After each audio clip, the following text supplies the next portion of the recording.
खुलुमबाय आं निरन नार्जारी बड' निउज चेनेलाव गासैखौबो बरायबावनाय जाबाय। नोंथांमोननि थाखाय आं गोदान मोनसे भिडिअ लानानै फैबावबाय। अन्नानै जोङो भिडिअखौ जोबजासे नाययो खावलायनाय जाबाय। आरो चेनेलाव गोदानब्ला अन्नानै चेनेलखौ साबस्क्राइब खालामना हो आरो नोंथांनि लोगोफोरनोबो शेयार खालामना हो, जेन' नोंथांमोननि हेफाजाब मोननानै आं सानफ्रोमबो भिडिअ लाबोनो हानाय बादि। दानिया फैदो दिनैनि मोननैसो खौराङाव। सेथि खौरां, दिनैनि गिबि रादाबा जाबाय माखासे मानसिफ्रा बिटिआर एकर्डखौ सावना होनो नागिरनायखौ ससियेल मिडियानि गेजेराव नुनो मोनदों। थारैनो बिटिआर एकर्डआ बर' हारिनि थाखाय खैफोद गोनां बा लसमार्क नामा? फै बिदिब्ला खोनासंनि।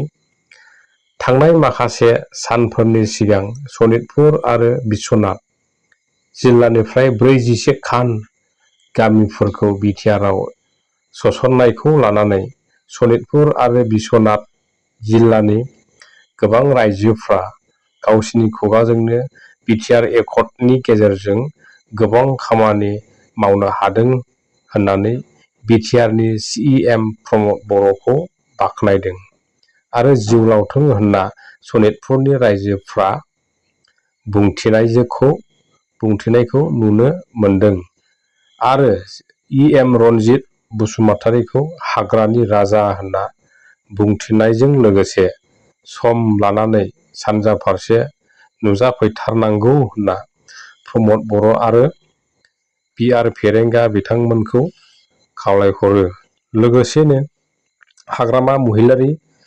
हाग्रामा महिलारीखौ बर'नि थाखाय मोजां खामानि मावाखै होनना बुंथिनायजों लोगोसे गाव सरखार सालायनाय समाव हा होआखै, नाथाय दिनैसो प्रमद बर' हा होनायखौ नुनानै हा होनो नागिरदों होननानै बुंथियो रायजो राजा बिथांमोना।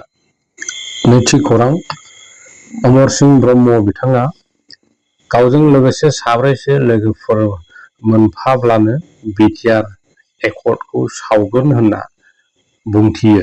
बिथाङा बे बिटिआर एकर्डआव बर'नि थाखाय मोनखानाय पावार एन्ड फांसनफोरखौ आसामाव हरफिनजोब्बाय आरो बर'नि थाखाय जेबो मोनदेरनाय गैया, बरंस हानि पावारखौ आसामनो हरबाय, वाटार बडिसनि पावारखौ आसामनो हरदों, बर'नि लेजिस्लेटिभ पावार थानाय आयेन दानायखौ सालायनो नायनो थाखाय गभर्नमेन्ट अफिसार प्रिन्सिपाल सेक्रेटारि, बेखौबो नोंसोरो प्रिन्सिपाल सेक्रेटारिनि जायगायाव चिफ एक्जिकिउटिभ अफिसार खालामदों।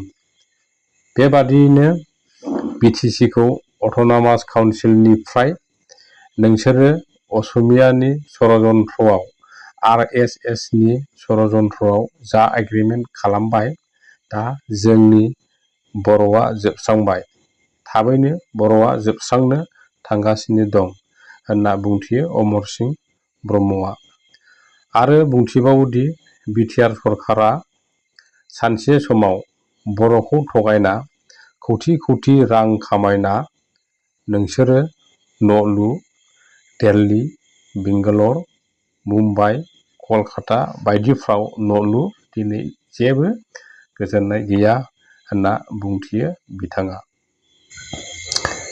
थामथि खौरां, मैयानि दिनाव सा-सानजा रायजोआव रेल जाब्रबथायखौ नुनो मोननाय जादों। खौराङाव मिथिनाय बादिब्ला जनाइनि सिगा मुंनि जायगायाव बे जाथायखौ जादों होनना मिथिनाय जादों। धेकिगावनिफ्राय मुर्खंसेलेकसिम फैबाय थानाय रेलआ गंसे साखा खबब्रै गारिखौ हुख्रेबलाङो होनना मिथिनाय जादों। 515 नं राजालामा सिगानिफ्राय फैबाय थानाय साखा खबब्रै गारिया रेल लामाखौ बारस'नो नागिरबाय थानायावनो बे जाथाया जादों होनना मिथियो। नाथाय बे जाथायाव सासेबो सुबुङा जिउ गोमानाय जायाखै होनना मिथियो। खौराङाव मिथिनाय बादिब्ला रेल गेट गैयैनि थाखायनो बै जाथाया जायो होनना मिथिहोयो रेल बिफाननि मानसिया। बेजों लोगोसे दिनैनि खौराङा बेखिनियाव जोब्बाय लोगोफोर। भिडिअखौ जोबजासे नायनायनि थाखाय बयनिसिमबो गोजोन्थों।